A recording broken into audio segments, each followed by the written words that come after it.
সেইটো সিধা হ'ব লাগিব সিধা হ'ব লাগিব সিধা আমাৰ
অহা 24 নৱেম্বৰত সমগ্ৰ ৰাজ্যজুৰি উদযাপিত হ'ব লাচিত দিৱস।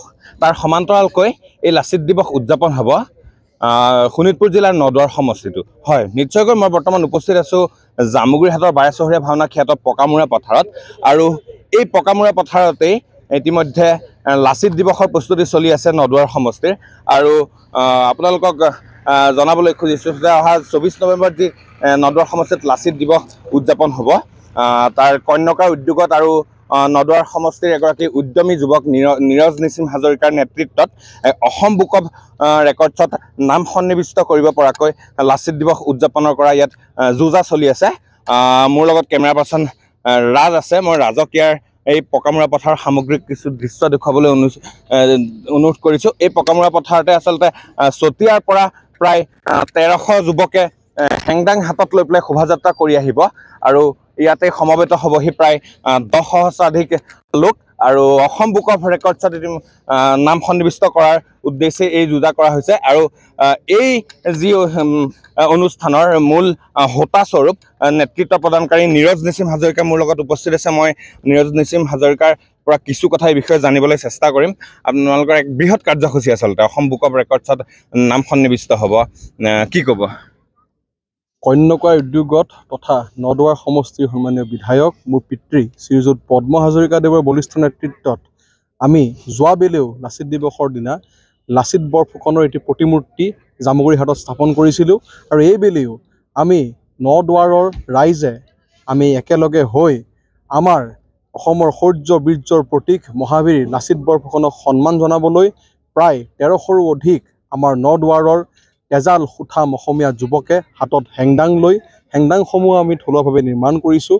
500ৰো অধিক আমাৰ গোৰ্খালী ভাই ককাই হাতত খুকুৰি লৈ, 200ৰো অধিক আমাৰ মিচিং ভাই ককাই হাতত য়ক্সা লৈ, 100ৰো অধিক আমাৰ বড়ো ভাই ককাই হাতত মিট লৈ, আৰু 200ৰো অধিক আমাৰ আদিবাসী ভাই ককাই হাতত ধনুকাৰ লৈ প্ৰায় 2000 মানুহে আমাৰ যি জাতিৰ শৌৰ্য বীৰ্যৰ প্ৰতীক আমাৰ হেংদাং বা আমাৰ জাতীয় অস্ত্ৰসমূহ লৈ পৰম্পৰাগত সাজ পোছাকত সুসজ্জিত হৈ 2000 সুঠাম তেজাল অসমীয়া যুৱকে আমি আমাৰ বীৰ যোদ্ধাজনক মহাবীৰ লাচিত বৰফুকনক শ্ৰদ্ধা জনাই আমাৰ নদুৱাৰ সমষ্টিৰ প্ৰায় 10 সহস্ৰাধিক জনতাক লগত লৈ এক বাৰে ৰহণীয়া আমি শোভাযাত্ৰা আহ্বান কৰিছোঁ। আৰু সেই দিনাখনেই আমি নদুৱাৰ সমষ্টিৰ যুৱ শক্তিয়ে ক'বলৈ বিচাৰিছোঁ যে আমি হেংদাং যুদ্ধ কৰিবলৈ তোলা নাই, আমি হেংদাং তুলিছোঁ আমাৰ যি খাতাম পুৰুষীয়া অসমৰ কলা সংস্কৃতি আমাৰ পৰম্পৰা আছে, আমাৰ যি নদুৱাৰ সমষ্টিত আমাৰ ভাই ককাইহঁতৰ মাজত একতা এনাজৰীডাল আছে, আমাৰ ভাতৃত্ববোধৰ সম্পৰ্ক আছে, আৰু আমাৰ মহাবীৰ লাচিত বৰফুকনক সন্মান জনাবলৈহে আমি হেংদাং তুলিছোঁ। আমি কোনো যুদ্ধ কৰিবলৈ হেংদাং তোলা নাই। আৰু সেইদিনাখন আমি সমূহ অসমবাসী ৰাইজৰ শুভাশীষ কামনা কৰিছোঁ, ঈশ্বৰৰ শুভদৃষ্টি কামনা কৰিছোঁ। অন্যতম আমাৰ বিশেষ আকৰ্ষণ হ'ব যে 90 ফুট দীৰ্ঘতাৰ এখনি প্ৰতীকী নাও ট্ৰেইলৰ, য'ত গাড়ী কঢ়িয়াই ট্ৰেইলত আমি প্ৰতীকী নাও বনাইছোঁ। যিহেতু শৰাইঘাটৰ ৰণ নাৱেৰে জয় কৰা হৈছিল, নাৱত যুদ্ধ কৰিছিল আমাৰ লাচিত বৰফুকনৰ নেতৃত্বত বীৰ সৈনিকসকলে, গতিকে 90 ফুট দীৰ্ঘতাৰ এখনি প্ৰতীকী নাও, তাত থাকিব আমাৰ নদুৱাৰ সমষ্টিৰ স্বনামধন্য ব্যক্তিসকল, আৰু পিছে পিছে আমি সুঠাম তেজাল অসমীয়া যুৱ শক্তি প্ৰায় 200খনৰো অধিক ট্ৰেক্টৰত আমি নিজৰ পৰম্পৰাগত সাজ সজ্জাৰে সুসজ্জিত হৈ আমাৰ শৌৰ্য বীৰ্যৰ প্ৰতীক জাতীয় অস্ত্ৰসমূহ হাতত লৈ আমি এক শোভাযাত্ৰা কৰিম। আৰু সেই শোভাযাত্ৰাত আমাক লগ দিব নদুৱাৰ সমষ্টিৰ প্ৰায় 10 সহস্ৰাধিকৰো অধিক জনতাই। গতিকে অহা 24 নৱেম্বৰ লাচিত দিৱসৰ কাৰ্যসূচী সাফল্যমণ্ডিত কৰি তুলিবলৈ সকলোৰে আমি শুভেচ্ছা, আশীৰ্বাদ আৰু ভগৱানৰ শুভদৃষ্টি কামনা কৰিছোঁ। আহক সকলোৱে মিলি অসমীয়া যিহেতু এটা জীয়া জাতি, আমি আমাৰ স্বাভিমানী অসমীয়া হোৱাৰ পৰিচয় দাঙি ধৰি অসমীয়াক গৌৰৱান্বিত কৰোঁ। আহক।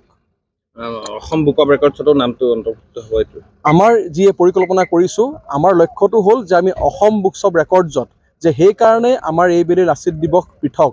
আমি যি প্ৰয়াস হাতত লৈছোঁ যে 1300ৰো অধিক হেংদাং বা আমাৰ অন্যান্য জাতীয় অস্ত্ৰসমূহ লৈ আমি বীৰজনক শ্ৰদ্ধা জনাই আমাৰ ভাতৃত্ববোধৰ পৰিচয় দি অসম বুকছ অফ ৰেকৰ্ডছত অসমৰ মাটিত আজি কোপতি এনেকুৱা কাৰ্যসূচী কেতিয়াও হোৱা নাই। গতিকে নদুৱাৰ সমষ্টিয়ে সেইদিনাখন নদুৱাৰ সমষ্টিৰ তেজাল সুঠাম অসমীয়া যুৱকে ইতিহাসৰ সোণোৱালী পাতত তেওঁলোকৰ নাম, আমাৰ সমষ্টিৰ নাম শ্ৰীযুত পদ্ম হাজৰিকাৰ দেৱৰ নেতৃত্বত সোণোৱালী আখৰেৰে শুদিত হ'ব।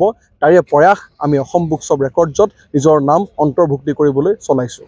ধন্যবাদ জনাইছোঁ। এয়াই আছিলে শোণিতপুৰ জিলাৰ নদুৱাৰ সমষ্টিৰ এগৰাকী যুৱক নীৰজ নিসিম হাজৰিকাৰ বক্তব্য। আৰু নীৰজ নিসিম হাজৰিকাৰ নেতৃত্বতে অহা 24 নৱেম্বৰত ইয়াতে নদুৱাৰ সমষ্টিৰ প্ৰাণকেন্দ্ৰস্বৰূপ জামুগুৰি হাটত এক বিশাল শোভাযাত্ৰাৰে অসম বুক অফ ৰেকৰ্ডছত নাম অন্তৰ্ভুক্তিৰ লক্ষ্যৰে এক শোভাযাত্ৰা উদযাপিত হ'ব লাচিত দিৱস উপলক্ষে। আৰু তাৰ কাৰণে সমগ্ৰ নদুৱাৰবাসীকে উৎফুল্লিত হৈ থকা দেখা গৈছে।